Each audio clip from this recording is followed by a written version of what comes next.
So let's actually dive into the actual games. I want to start with the new and younger Nuggets and how they performed in Abu Dhabi. Uh, and we got to start with the newest member of the team, Russell Westbrook, who my first note here on his performance in game one, because he did not play in game two, is that it was the most mixed of bags. I don't um, know. I kinda liked it. And okay, I'll let you go, but I'm interested about this. No, it's, I thought that there was a lot of good, and there was some definite, there were some, let's say, gaps there that are, things that he theoretically could improve on, but I'm not sure given the, uh, trajectory of Russ's career. Um, he made shots, which was big because I went into those games not expecting Russ to make any threes. Calvin Booth said at media day that maybe Russ would hit more shots than you think, but then Calvin also said that Russ and a couple of others with those on the team, you're kind of riding a fine line with the amount of shooting on the team. So we were speculating here about how much Cal actually thinks that Russ's shot would improve, and this is a very small sample size, but he did go 3 of 6 from 3 in this game, and I believe the makes were all above the break. He drove into the paint, which I think is good. This was a nice compilation of the assists that Russ accumulated, in the course of that game 1 made by Joel Rush NBA. He's great for Nuggets content. So really good at a pick and roll, driving into the paint, kind of a wild pass there, but then he saves it, and then he's able to get the dump off to Dario, which I really liked. There was definitely some concerns with the finishing. When it comes to the bench, I think that one of the things we'll talk about is how challenged they were defensively in both of these games. But, uh, and Peyton Watson isn't playing, and I think that Right. he's an important part of that. I think I've seen a couple of people, talk about how maybe the fit of Russ with Peyton off the bench might be kind of awkward because of Peyton's shooting. But with how good Russ's interior passing seems to be and his, frankly, difficulty finishing at the rim, at this stage in his career, uh, would it actually be better to have a non-shooter like Peyton in that lineup playing the dunker, um, just to create an outlet for Russ once he gets into that paint, if teams are gonna, keep the passing outlets to shooters closed? Yeah, I think there's an argument for sure. I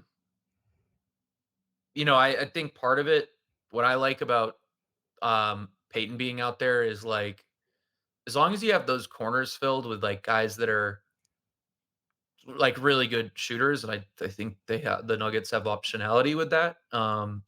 Their bench to me, like what I could so I'll put it this way, like what I liked about Russ was that I got it right away. And I Yeah, like I've watched Russ for a while, so I know like what he's good at, what things like you're maybe yeah, not gonna get. But I got it right away for this Nuggets team. Like it just made sense. Like it was like, yeah, okay, cool. Like this guy's gonna take up a lot of usage. You want him to take up usage, and he's gonna play in a spread floor, and he's gonna make passes to the corners. There were a lot of I thought there were a lot of corner threes generated when he was out there, which I thought was really promising. Um, he hit cutters, which I thought, for me, first off, I want to see how Peyton shoots this year. right. Like, because he's said he's worked on his shot a little bit. It seems He like said he he's thinks it's pretty. yeah, I mean, for the way he explained it was he's, like, removed the dip, and it's essentially to, like, declutter the shot, maybe is what a good word for it. Like, Yeah, there's less going on because he kicks his legs when he shoots. Like, he turns his foot in, kicks his legs forward. So, I think it's just to make the shot faster and, like, just a little more compact, right? So that little everything kinda less variability, yeah, right? and I think I look, I don't know, like, I'm not a shooting coach, so I'm not gonna this is me speculating, but my idea and just my understanding of it is that it's to quicken the top of the release so everything moves kind of in one motion. So I want to see what that looks like because it sucks Yeah. he didn't play in Yeah. preseason or so far the preseason.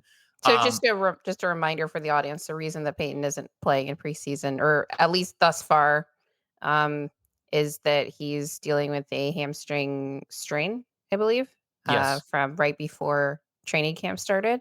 right. But please go on.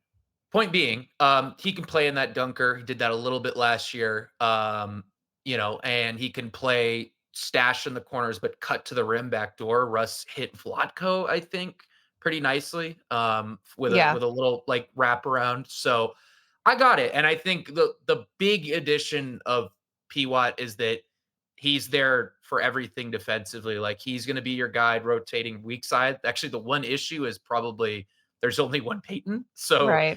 you might be like, man, I really want him at the point of attack, but I really also want him, near the rim, kind of cleaning things up. And to be honest, like preseason defense, I never know how much to look at. Like off ball stuff, I never know because I've Right. never felt like off ball defense is very good in the preseason. But he's there for. I think at the end of the day, I settle on him being the kind of guy that cleans things up. Um, near the rim. He's that like guy that rotates weak side. I like Russ at point of attack. I think that's the Mhm. best possible spot for him. Just His keep pick his and roll, focus on the ball. well, his pick and roll numbers were good last year. Like I think, and again, like this is His synergy. pick and Like, roll defense. yeah, better than anybody on the Nuggets last year. I think he was like a Oh, couple like points per possession better than Christian, who was I think the best pick and roll defender on the Nuggets last year. So they were really good, and like again, like it's a sample of 100 possessions. I think it's not like giant, but point being, there's definitely proof. I think now of like that being a good spot for Russ. yeah. He so I understand it. Is my point of this. Like this big long ramble here. I understand what he does. I think it's a good spot for Russ to be in, and I just liked that feeling because last year I felt like whenever the bench came out, I never knew like what the What is it that identity they're going was. to do? Yeah, a Right. little bit. Like it was like I got it in theory, and I got that it was like a defensive group and they're gonna get out in transition. Like I got it, but it just like in practice, it didn't always feel that way because there's a lot of times where the half court possessions get stuck, and then that turns into a fast break for the other team. So your Right. defense is not really set, and you're not creating turnovers. So it was just kind of like to me, it was pretty refreshing to watch Russ come out there and just like play a specific style and that be it. Like that was great. I felt like so I came out of this like the first two preseason games or one really with him out there feeling like awesome about the Westbrook thing as somebody who was excited for him to play, but also like a lot of that excitement was that I loved watching Westbrook growing up. I didn't know what it was going to look like for this Nuggets team, and I felt great coming out of that first game. Yeah, you talk about how he is defensively, and actually, I agree with you. I thought he was pretty good on ball. Although you talked about how they built this defense around Jokic that largely involves playing pretty positionally sound and not taking a ton of risks. And I'm a little bit worried about the level of risk taking that Russ might have off ball, maybe on ball, he's a little bit more solid. So what you're saying about his pick and roll numbers, very intriguing. I'll have to look into that more. Off ball was it was difficult. Personally, I think that off ball again, it is preseason. However, I thought that it was like some of the worst off ball defense that I've ever seen. um It's preseason. I agree with you, It but is preseason, but I've also watched a lot of preseason okay. basketball. So, maybe his focus will be there a little bit more in the regular season. However, this has been a consistent critique of Russ throughout his career. In particular though, in the, latter stages of his career. So I actually like the idea of having him at the point of attack, similar to he's not as good and he's not as big as like an Anthony Edwards, but one of those players where, or even like a Jalen Brown, who both of those are players who I don't necessarily, if I was running that running that team. I don't want them always having to, you know, keep their mind focus in an off-ball role, but when they're on ball, they can be incredibly impactful just because of their athletic tools, and also their focus is, like, right there, like, "This is what I'm Yeah. doing." So I agree with you about Russ in that role, and maybe Peyton can, you know, play that roamer off the ball, you know, in those lineups, or even AG if they decide to stagger Mhm. AG some with the bench as well, and then you have, like, we'll talk about the possibility of MPJ at the 4, and then maybe Peyton comes in and he's that kind of anchor at the small forward spot in lineups, like, with Jokic on the floor. My other question about Russ, though, was kind of spurred by this stretch where Russ is I believe he was the first sub off the bench. He came in for Christian in that first preseason game. And so they were playing Russ and Jamal together. And that's one of the looks that I actually do want to see personally. I think that they're going to have to figure out a way to make those lineups work. But Boston, like, immediately went on a run in those minutes, and I don't quite understand why it would be that those 2 wouldn't be able to play together. So, I have to ask, like, do you think that Russ and Jamal will be able to play together both in the regular season and in the playoffs? And if so, what that dynamic could look like in a I'm sure positive they way? could. I just when I look at, like, roster optimization, I don't know if the best optimization is those 2 overlapping. Like, I think the big appeal is that Russ being there and being somebody who's well, all right, I'll put it like this, like, it'll cut down Jamal's minutes so that he's which I think will be a good thing, Mm, and he can overlap with other people, and you're gonna get, like, a super productive 20 minutes with Russ, and they'll overlap a little bit, like, there just aren't enough minutes in a 48 right. minute game to be like, "Oh, we're never gonna" like, that'll That's happen, why that's the main right? reason that I ask it, is because there's gonna have to be some overlap if Russ is gonna play more than, Right. like, I'm thinking looking forward toward a potentially in the playoffs is 48-minute game, Jamal's playing 38, is Russ 38. playing Right. 10 minutes, you know? Right. So if he's gonna be on the floor more than 10 minutes and making his impact, then those 2 are going to overlap. So my question is, what could that look like on both sides of the ball?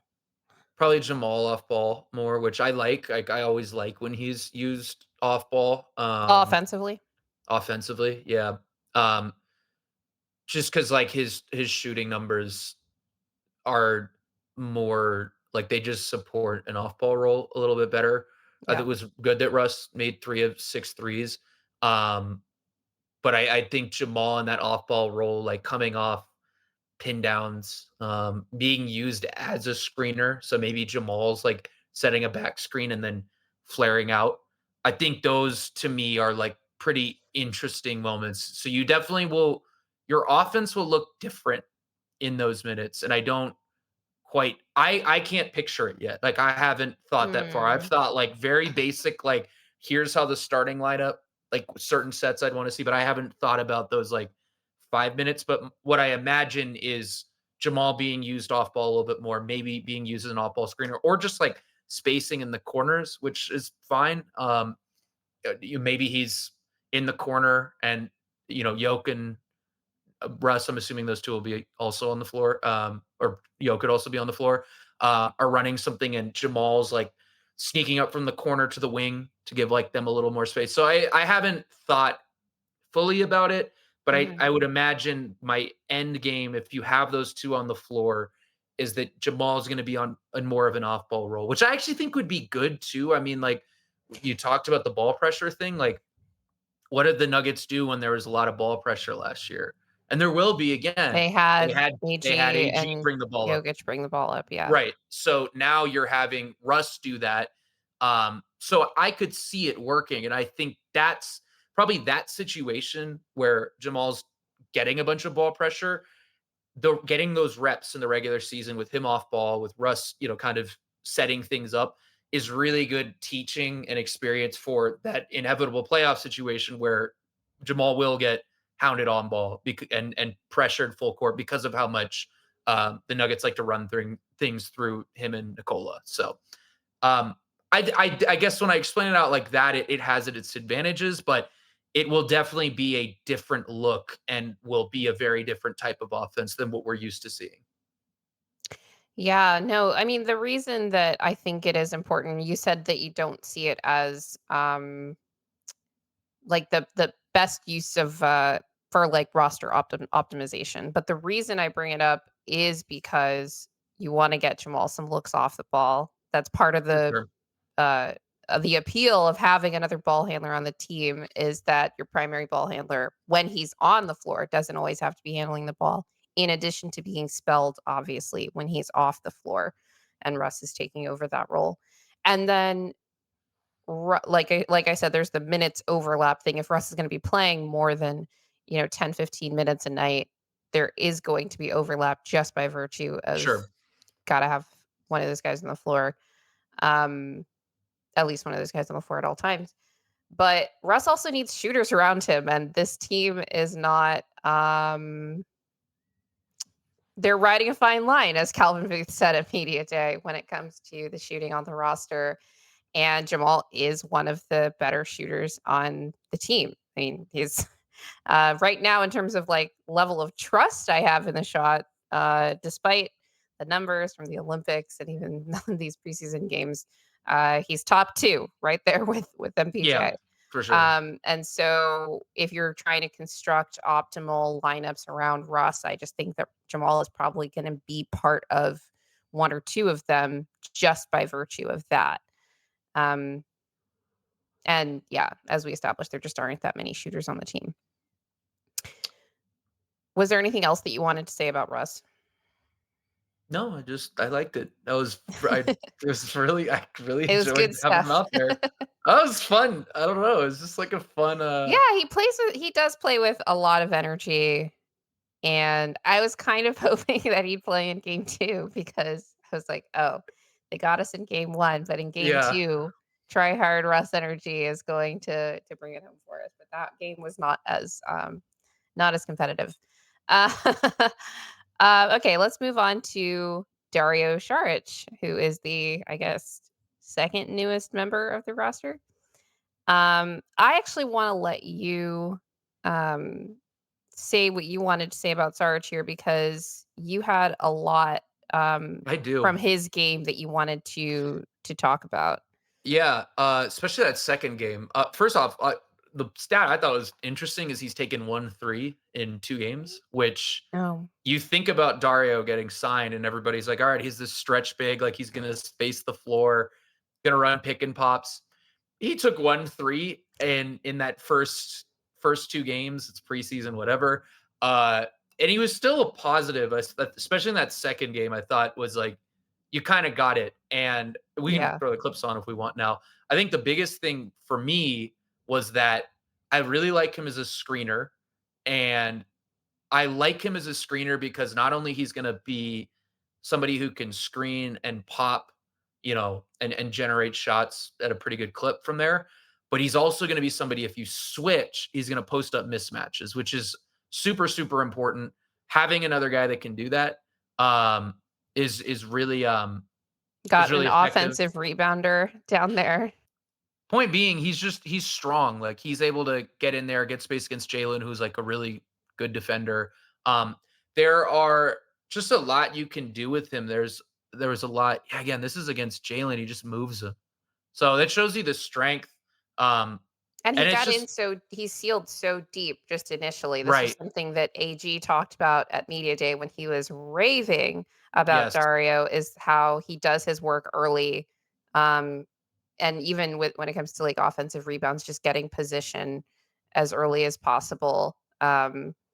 And just playing really smart so that he can fully leverage his leverage the size that he has. Right. Yeah, it's good. I mean, a lot of these are just kind of like off ball movement and or like out of bounds plays and stuff like that, but it shows you like he's got this strength that he's able to use. And you think about the Nuggets, like part of what made them, especially the championship run, like such a dangerous team is that they have 3 guys in their starting lineup who can post guys up. Jamal does it against smaller guards.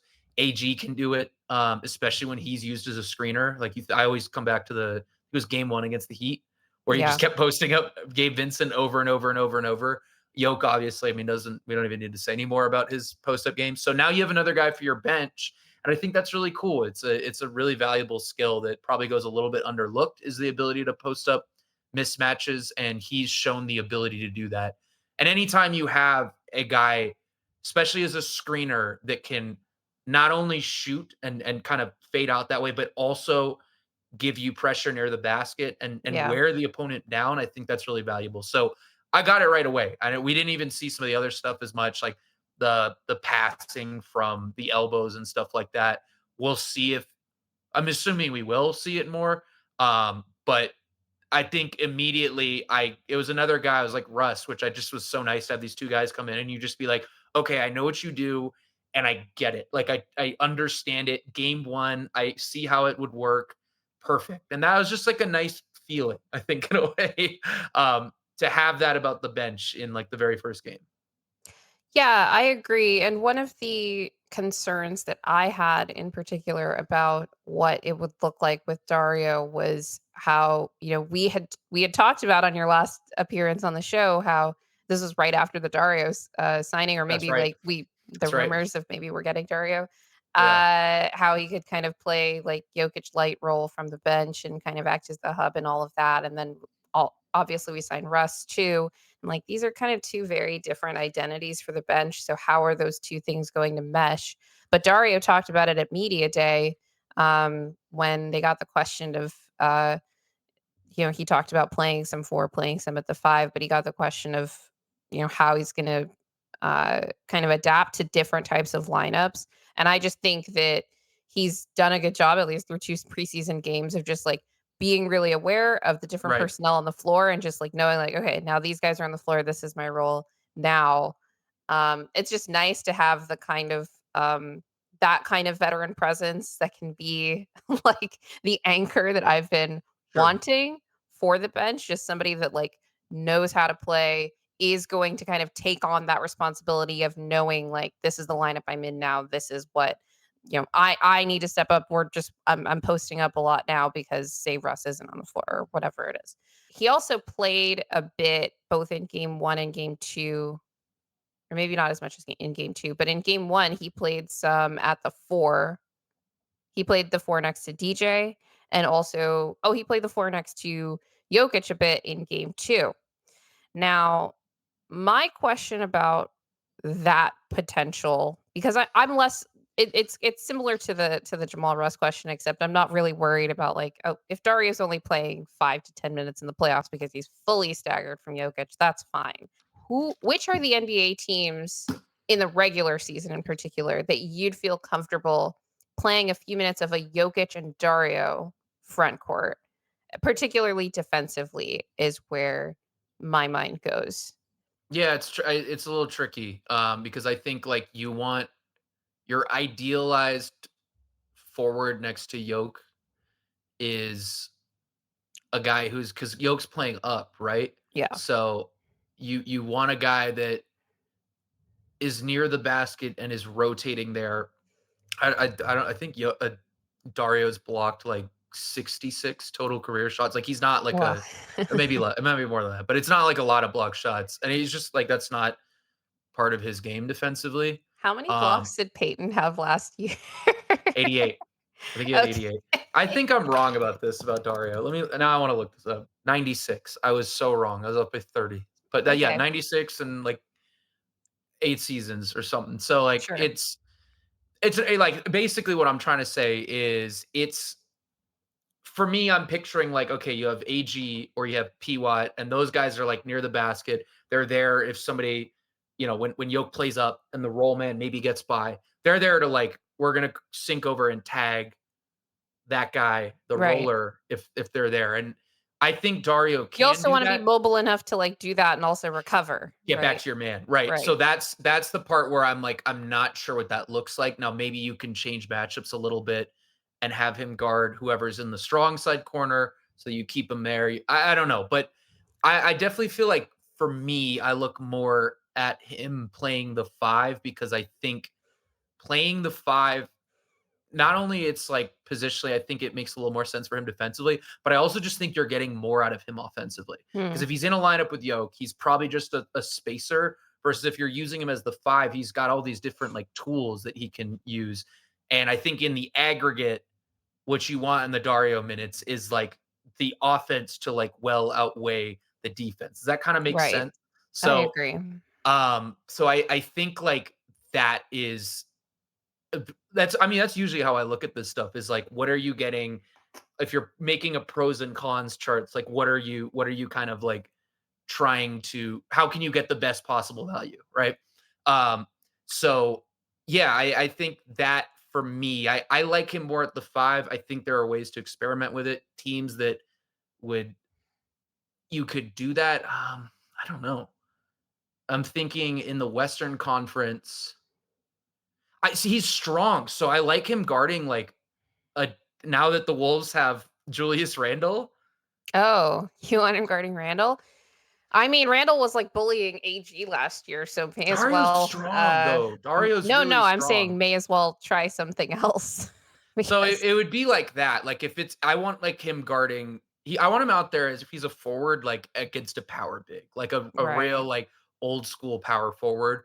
Um that to me I think is a little more advantageous right. There just personally. aren't that many of them. The Wolves immediately came to mind, and then I remembered that they just traded Carl Anthony Towns, but I guess Julius Randle is another, another one of these archetypes. I know the Chicago Bulls messed around with some gigantic lineups last season where they would have Vooch out there with Andre Drummond and then just like grab every single offensive Right. rebound. It was actually a lineup that was kind of killing teams in some games, and I was just like, what is happening right now?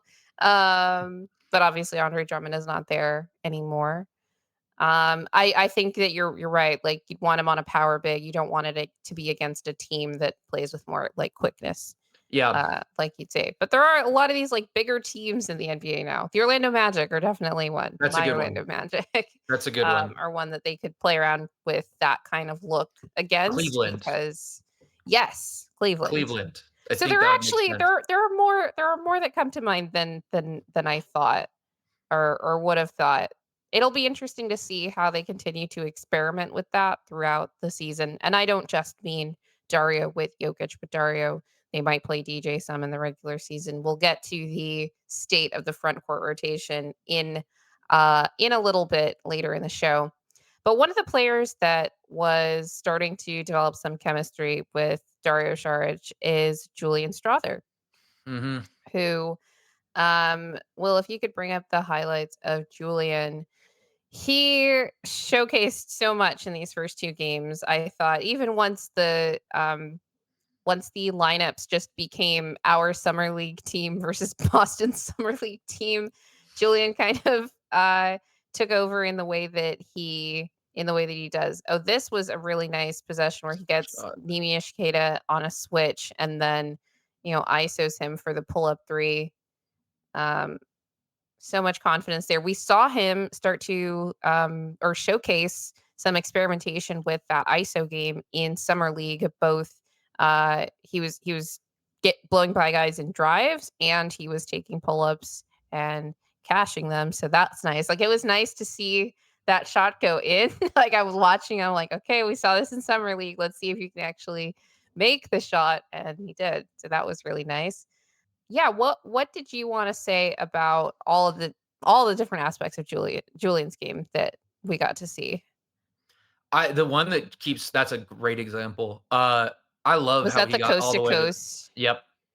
I That was love how great. he was able to get downhill, and our friend of the show, CT Fazio, is big on the I wa actually, I've been thinking about it this morning.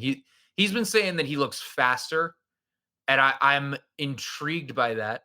I think it's a possibility. I have a press credential, so I should probably just ask if they if I have such a because it's really been I've been trying to wonder, Is alright, Julian faster? is he faster? No, I don't know what it is. Maybe it's just like it's improvement with his handle, or there's just been like a general. the floater is like a great weapon, but I wonder if there's been like some level of like, hey, like you're 6'7", like get up there and like finish in the trees a little bit. You know what I mean? Like that. And there's the And floater. there's Like the it's still a floater. weapon. So like if Yeah. there's a guy, if he's driving and he sees a guy in the paint, it's awesome that he has that shot. But I just really enjoyed how much he got downhill, got all the way. He was such a standout for me. And it was not the thing I wanted to see from Julian was the shooting. And the pull up three, I think he had another three off an off ball play where he sets like a back screen. Or it might have put that in here. But that stuff was the stuff I was looking for was the shooting. Um, yeah, that's definitely one of the shots or the plays that they ran for him. But the stuff that I was ready for was the 3-point shooting and kind of what that Yeah. looked like. Because I just think he's a better shooter than what the percentage he shot last year. But the thing that stood out and what I wasn't totally prepared for was just the amount that he was able to get downhill and put pressure on the rim. Um, it's nice to have a guy like that. It's going to be really interesting in lineups next to Russ. He's getting face guarded already, right? Like he Yep. is, and he's been able to either cut back door and get the ball like we saw in that last clip and finish up close, or he's just been able to like beat guys off the dribble. And I love it. That's the play I was thinking of. They love that play for Julian right here. Yeah, that ATO. Yep, they love it. So that was all in all, like, I was hugely impressed by him, and he seems to be getting closer and closer to being like a 3-level scorer, which is very intriguing. So, It is. And, it's when nice to Julian have. was first when he was first drafted, or maybe it was, a few weeks into, like, preseason and training camp last year, he talked about how the way that the team, you know, the guidance that they were giving him is that they saw him as a scorer, not just a shooter. And so they must have known either through workouts or watching Yeah, like much older tape of Julian because he was really just like in a very confined but really good at it movement shooter role at Gonzaga. But he also had shown some. He said earlier in his career, like high school or maybe earlier in college, he was doing more off the dribble and scoring in a variety of ways, right? yeah, And it's clear that that's what they want from him. I think that we talked earlier in this summer, how just by virtue of what they've been telling Julian to work on with the ball handling and how he approached summer league is that they want one of at least Christian Payton, Julian to develop into a really like trusted, like competent secondary ball handler, um, that obviously can like play in that role next to Jamal. Like we talked about this a lot with Russ, and I do think that it's important. And we saw why in that Wolves series to just have multiple ball handlers that can operate from the perimeter on, in these lineups just to give you some more versatility with that. And so I was also really impressed with what we saw from Julian. and the thing about it is, like, ball handling, it doesn't need to be, "We're gonna run, like, 20 pick and rolls for you, and Sure. we want you to do that." It's literally just like, "Hey, we want you to space 1 pass away and catch the ball and beat your man." And And just and attack on the second side. Yep. and he's done that very well. Yeah, just in general, like, having it I think modern NBA, you want to have your shooters be able to do a little more, like the straight 3 and D guy that's just like a I don't know if I can't think of an example right now, but just like a defender and shoots catch and shoot threes is like maybe not as valuable as it was 8 years ago. Now you really want these like 3 and D plus guys that can do a little bit extra. And so for him, like it makes a lot of sense that they'd see him and immediately go, "Hey, all that stuff you were doing, like please do that because that fits more of like the stylistic stuff of the We NBA." actually As need more. We need you to yeah, get buckets right, for right. us. And, by the way, like, what an awesome thing again. I just was, like, really loved everything I saw from the bench, especially in that first game. It's so nice to just have a bucket getter. Just a Yeah. guy who's gonna go out there and just score a bunch, get Yeah. shots up, like, I like the fit of him and Russ is probably my biggest takeaway of everything. Yeah, I do as well. I actually have been just toying around with the idea of if we are going to try to separate Russ and Jamal as much as possible, I would like to handcuff Jamal to Christian and handcuff Russ to Julian That makes sense. uh, as much as possible in like as a backcourt configuration. Obviously, if you wanted to go in some smaller lineups, you could have Christian or Julian playing like a small forward role. But in terms of like if Jamal's on the court, I want Christian there. If Russ is on the court, I definitely want Julian there in the backcourt next to him. So, my question to you about Julian is he gonna be in the playoff rotation this year, do you think? This is all speculation for Oh for the man, audience. one preseason And game. and if he isn't, assuming he's on the roster, what about his game would keep him out of the playoff rotation? And I really mean, like, in the playoff rotation, like, say Peyton was in the playoff rotation last year, Yeah, even though he wasn't in an every series role, he was there. And even Christian in his first year wasn't, like an every series player, even like an every game player. There were some series where he couldn't necessarily handle that. So, do you think Julian is gonna be in that, like, that kind of role this year? And if not, what would prevent it? yeah, I think he is because I think you need his shooting and the spacing he provides, and just already how he's getting face guarded as a guy who's played barely at all in the NBA. I think you want that for um, the team that the Nuggets have this year. He already makes sense with certain guys like Russ and Dario. Um, the thing that wouldn't, and again, I think he's going to be in it because I've been pretty in on Julian being like a legit guy for them this year. I thought that even last year, like he barely played. Started getting going in November and then he gets hurt and it just kind of derails his season. Even in that small sample, I just feel like there was enough there to be like, all right, like I this seems like something. Like Like, he I feels get like it. He yeah, feels like a guy. we put together a video over for Nuggets YouTube for Nuggets Knowledge, which is a series I do, video series. A little Shameless plug, plug. shameless plug. Uh Definitely check out Nuggets Knowledge. and I called him a breakout candidate, and I Mm. felt pretty good about that. I always get a little scared about like putting stuff out like that. 'Cause it's on like, it's on the Nuggets I mean, YouTube, and I everybody just has their takes and predictions. yeah, If you're wrong, like, who's I'm gonna wrong, it's not remember? good, Like, but I was like, I don't know, like, labeling like that, it's also just like, I don't know, it's just it's a big label to throw, but I felt really confident about it, and I think a lot of it is just his value and, like, what he brings is such a need, especially with the way he was playing in Abu Dhabi, the way he's getting downhill, like, it's exactly what the Nuggets need, to be honest with you. The only reason he wouldn't would be like, hey, maybe he doesn't shoot the ball that well, um, which I don't think happens, but maybe that's why. And then the other side of it was I talked to him this summer. Like he's talked about his defense. He said he thinks it's a area of growth for him, and maybe that's why. Maybe he doesn't take the strides there. He's to me, he's already a really instinctive off-ball defender. He had a play in I think the second game where he rotated over as the low man, and I don't remember if he blew up the play or if he was just right. in the right spot. But it We happened, and I was like, "Oh, yeah, this is what Julian does defensively really well." Like, right. this is like, I I like his remember this. off-ball defense a lot, I do actually. too. I do It too. it was interesting, when he first got drafted, going through some of the scouting reports, and his off-ball defense was specifically an area of concern where they were like, "Maybe he gets lost off ball sometimes, whatever," but, Will and I just did a Nuggets rewind on his game in versus the Atlanta Hawks, and he Oh, yeah. got 5 steals in that game just with, like, smart, timely, low man rotations, Mhm. basically, and he seems to have a really good nose for the ball when he's defending off ball, and like you said, he's got size, like, he knows the tools that he has. We've seen him Right. block jump shots and, do all kinds of things, and it's good to see him be, like, aware of that.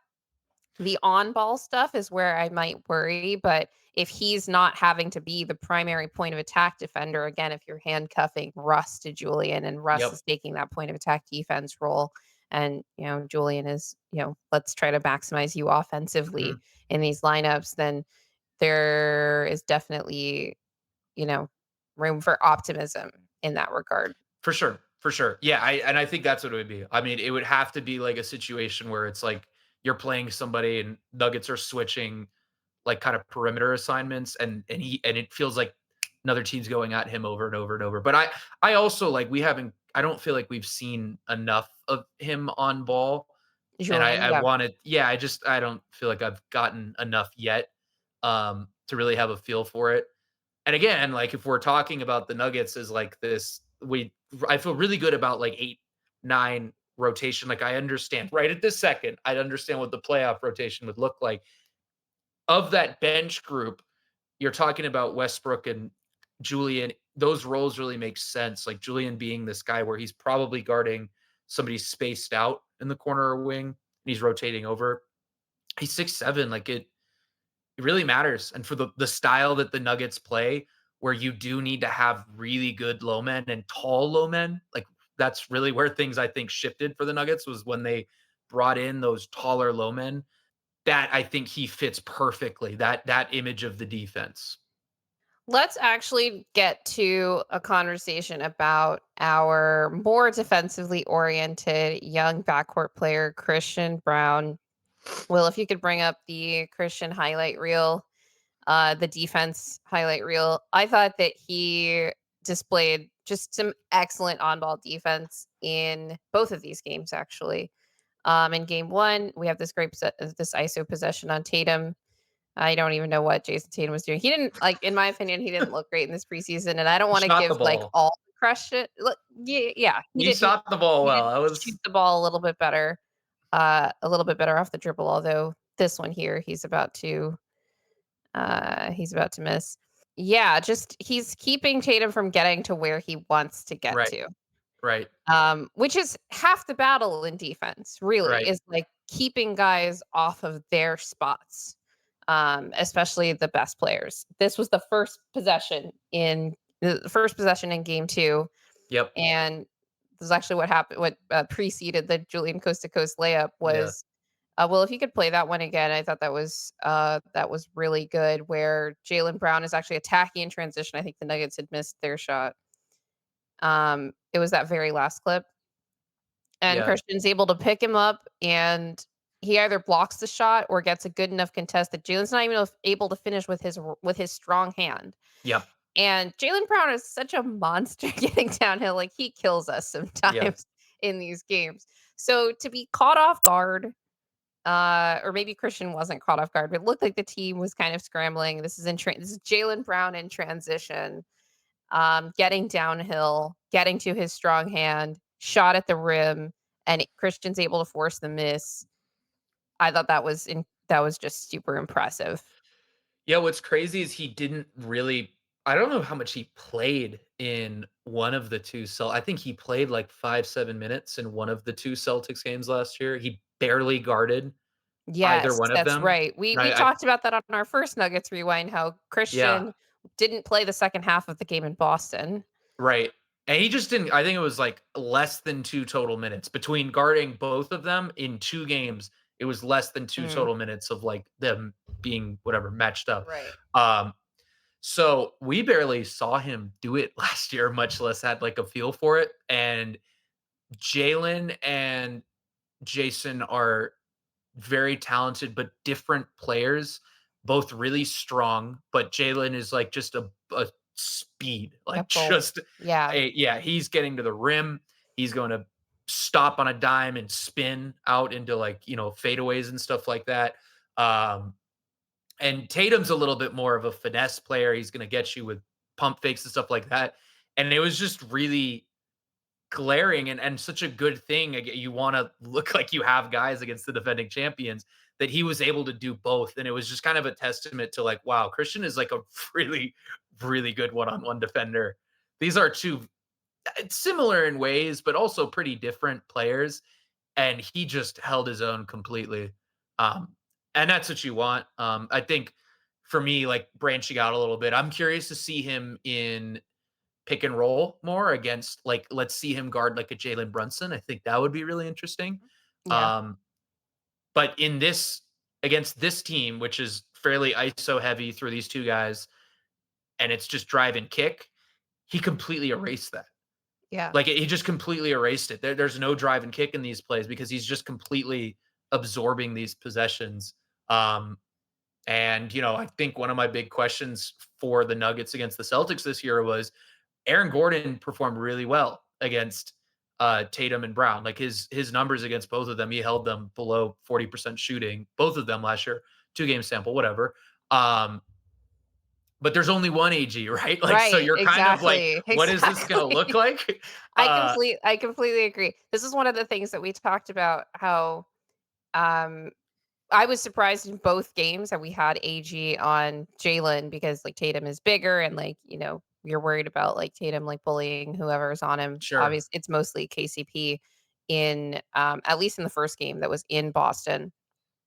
Um, but if I was like, "Man, if we had 2 AGs," or even last year where there were times where right. we didn't have somebody for Ant in the playoffs, that was really making any kind of impact on him, and, like, AG actually, like, could sometimes, although, like, Mhm. the speed aspect, like, got him a couple times, but AG ended up being, at least of the starters that we tried, like, the best on Ant, and then eventually Christian gets some more opportunities there and is able to make a defensive impact on him. And I'm like, oh man, if we actually had two of these guys here, Right, then it keeps AG on the back line too, right? Where right. you don't have to put him on some of these bigger perimeter players if you can maybe get away with um, and actually have a positive defensive impact with Christian on those guys.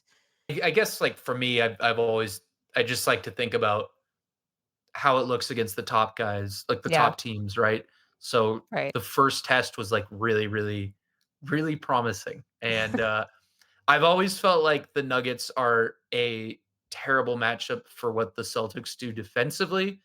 So it was nice to see that also carry over to the offense in a preseason game Right. overseas. But still, like, you got it, right? Like, all right, they have guys for those two hubs of the Celtics offense. So Yes, let's get to Christian's offense a bit. Well, if you could pull up the drives here.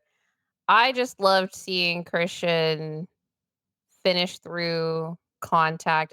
This was interesting because they actually emptied a side and Jalen is like chasing over the screen for some reason. Maybe it's because of how Jokic sets it. But I'm like, why are you chasing Christian Brown over? So maybe that's just like, I don't know, that's what we're doing in preseason. That's the coverage. But Christian's able to get downhill. He is getting to his left. So maybe Boston was like, we'll just live with that. But Christian's able to, if you keep playing, get to his right hand yeah, and finish through contact here. He got to the line a fair amount, I think in both games, but definitely in game 2. I think he went like 4 out of 5 from the line in one of these games. Oh man, that bounce on the free throw line. I'm always praying. Yeah, but I do want to challenge a little bit of the love that Christian's been getting for his role in that starting shooting guard spot where the shooting still didn't look great, but he's driving downhill, he's getting to the line. I wonder how good does Christian need to be to deliver a championship level starter impact to this team? Should he be the starting shooting guard? Because Michael right. Malone is still talking about there being a competition, even though Christian started with the starters in both these games. Though Julian also did, but MPJ didn't Yeah. play in game 2. So I think that was why. If it comes down to lineups, I think the best version of the Nuggets is, as you mentioned, like you have these two, the Julian Russ pairing and then the Jamal Christian pairing. Um, right now, that's what I would say. I think for him, the percentage I really care about, and a lot of it just comes down to like what Denver's offense looks like, where it's a lot of 1-5 pick and roll with Jamal and Yoke, or 5-1 if they want to switch it up. AG and the dunker, corners filled. So last year that's MPJ, KCP. Now that's CB. That's the shot that you probably you definitely need him to make. Like that's a shot like where I'm gonna bring up Bruce Brown. Bruce Brown was really good. I think from the right corner. I think that's the one he was really, really good from. I think so, yeah. And he hit a lot of those in that run. Um, So that's probably what you need from him. Right now, the shot that Christian's really good at, and he shot 38%, I think, last year from 3, is above the break stuff. He's really good from Right. the right wing above the break. If you pull up his shot chart from last year, that's like it's really like well above average. Um, so that to me is really interesting because right now, with how the Nuggets, their typical bread and butter offense, those shots are not really there simply because you put your 3 and your 2 in the corners. So Right, you wanna flatten out the court you want to for give your Jamal and 2, Yoke. yeah, you want to give your 2 guys space to kind of operate, which makes a ton of sense. It gives Jamal room in the mid range. So right, like it gives Yoke room in the short roll. There's nobody Yeah. pinching in from the wing. However, I think I sent did I send a diagram? So this was one of my ideas, and I'm not a coach. I don't know anything. So let's preface this. Everybody's a But critic. if you want more shots for Christian, you have him play at that 2 in this diagram. This is a side pick and roll. So instead of running 1-5 pick and roll at the top of the key and top of the arc, Right, it's now on the sideline. AG still stays in the dunker. Mike's still in the corner, the weak side corner, spacing the floor, but it pushes Christian up to that 2. right. So maybe that's an option. But I guess the big thing he'll need to do is you ultimately your bread and butter is gonna be that traditional pick and roll. It just is. Like, Yeah, that's the that's play spread they've pick ran and roll. forever. This is a great thing to throw out there as a different look, but Yeah, that's ultimately gonna be your go-to play. Most teams right. kind of play like that to some degree, especially when, like, a possession breaks down. P point being, um, that's a shot he needs to hit at, like, 37% from the corners. Yeah. No, I agree, and it's funny you bring up side pick and roll. We had this whole thing. I don't even remember when, maybe it was during the playoffs, where we were talking about, like, the reason that teams don't run a like, as much empty corners, like, it's so much space, but, like, it's easier for a team once they Kinda. figure it out to start Yeah, guarding you 3 on 2. kind If of. Yeah. Yeah, so it's really like a wrinkle you wanna throw out there, Yes. but not Yeah. something you wanna go to continuously. For sure. And but the thing is Denver's done it. Like, there was a Yeah, game, I think it was against the the Lakers, where they just Lakers. Yeah, kept I'm hammering. picturing the They're on the Jamal same. shots in my head right now. They're You just can do it. emptying the side for You can do it, but you're not yeah, like you're never an NBA team is not gonna run side pick and roll for the whole game. It's just not right. possible. There's little stuff you can do. You can use AG as a screener to give the corner man extra space. He can just stay there in the dunker. Like, there are options with it, but you're definitely more limited in a way because you're working with a smaller portion of the court for that 1-5 pick and roll. And the sideline kind of acts as like another defender. Um, so that also is another aspect. But there are options for it. But I think my point of all this is that right now, as constructed, I'm thinking more about different plays and such because I think right now the stress should be for Christian to hit that corner shot. Yeah. You know what I mean? So, but there's other stuff too. Like, I want to see him used as a screener a little bit more. Him and P Watt, I think, would be interesting as a screener. So we talk about getting Jamal off ball looks. Um, One such play could be, you run a really weird 5-2 pick and roll where it's Yoke handling the ball, Christian setting the screen, and then getting into that short roll and making a decision from there, whether that's kicking out to Jamal or kicking to Mike. So there are options. It's not like okay, he hits the corner 3, or he doesn't, and it works or it doesn't work. There are ways you can get creative with it. There are ways you can run different actions, but it's still an important shot for him to hit.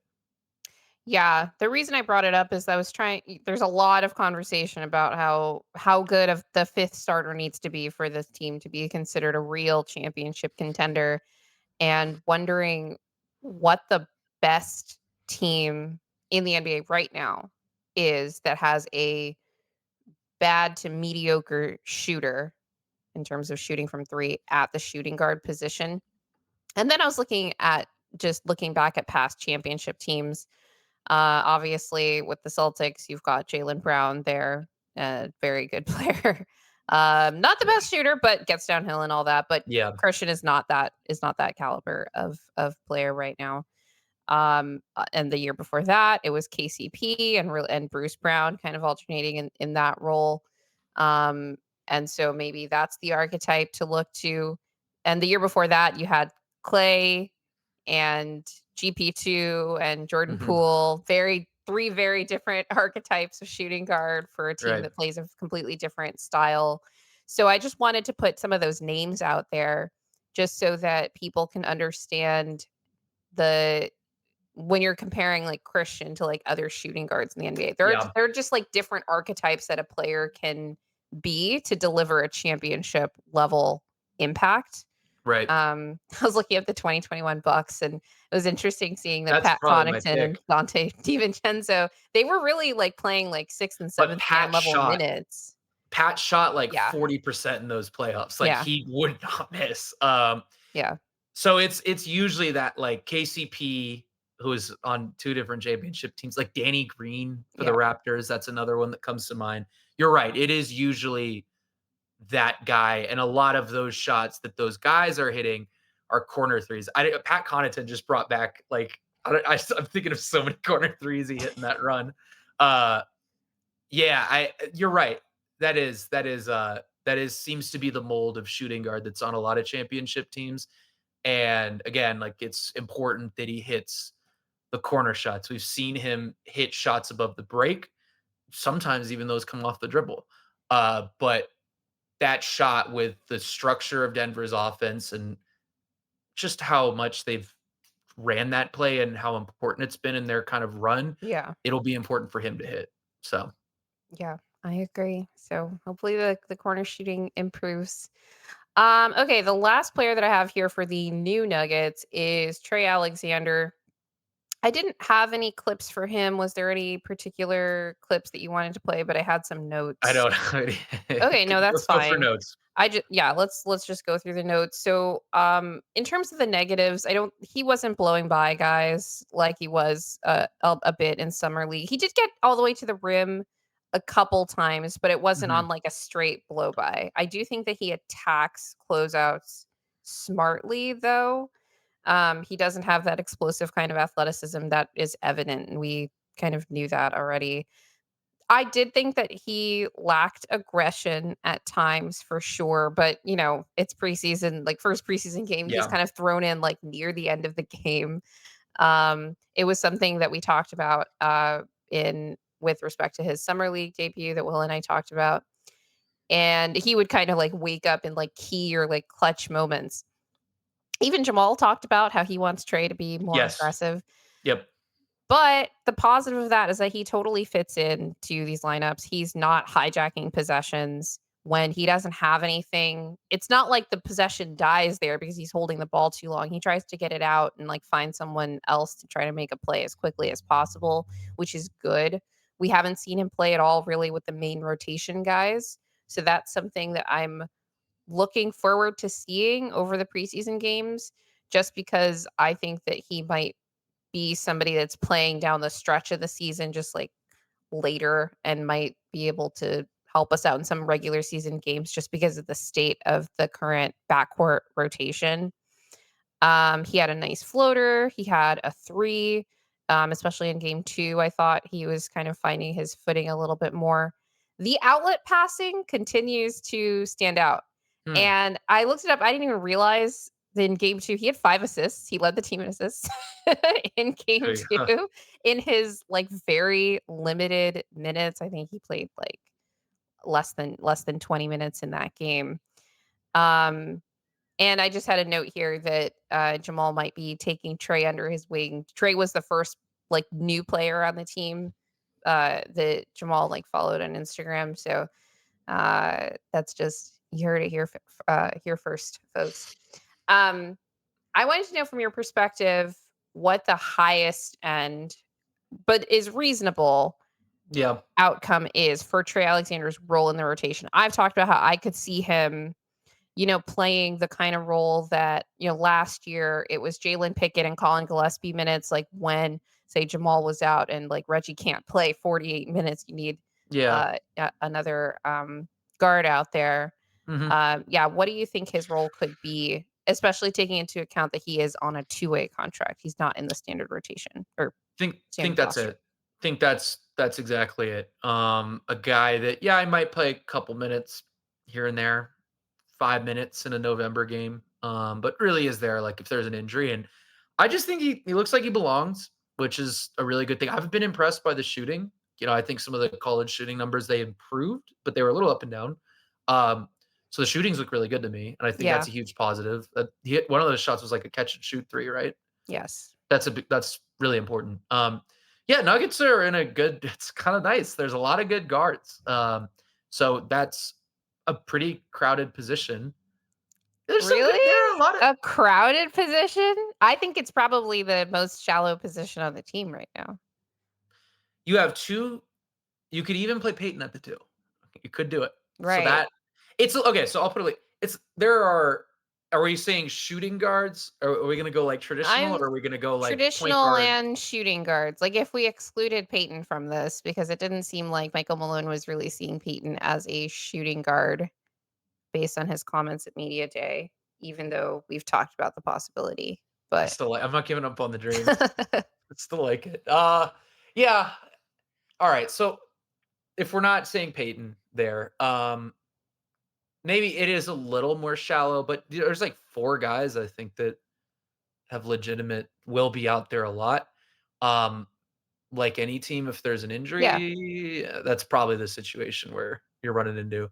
But 4 really good players, like Jamal, Christian, Julian, Russ, like those are all guys that are gonna be in the playoff rotation. So that's what I mean by like I that's a see. good amount of players. Okay. So I don't know. Yeah, all right. So I'm with you. It's definitely like a situation of he's there if there's an injury, which long season there probably will be. You knock on wood, but there probably will be. Um, and I just he's impressed. I need to see more too. That's the Yeah. other part of it.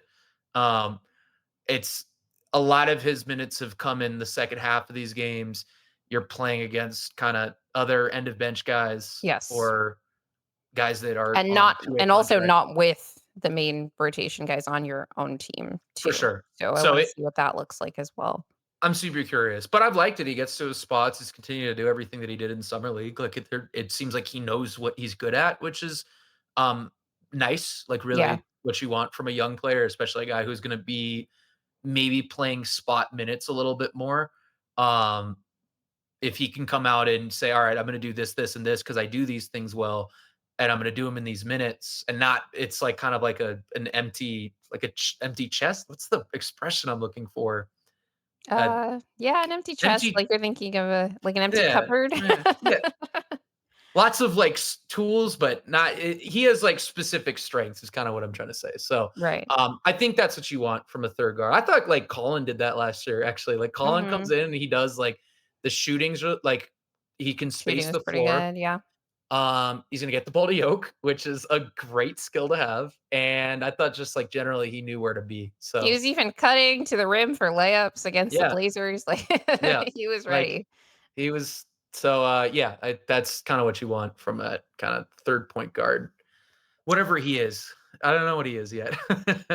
Slashing Right. guard, point guard, Yeah, I I mean, don't know all that yet. he had some nice reads out of pick and roll too, just, like, making some cross court passes as well. Yep, I think that that's an area of his game that he's talked about wanting to continue to improve in, and he describes himself as a playmaker.